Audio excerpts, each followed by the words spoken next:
La Paeria de Balaguer du a terme aquests dies obres de manteniment i reparació de l'aparcament públic situat al carrer Doctor Fleming.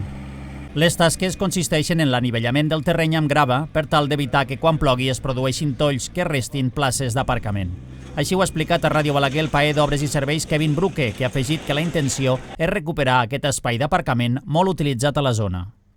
Aquí el que s'està fent és tirar material per poder, tapar forats, intentar que el terreny estigui més pla i doncs, no perdem places d'aparcament quan hi ha pluja o bé quan aquells forats s'han pogut fer més grans i altrament anar realitzant manteniments als pàrquings públics de la ciutat. Això ens permet recuperar espai, recuperar uns entorns que habitualment pot ser pel que pugui ser, ja sigui perquè l'entorn no ho permet o bé perquè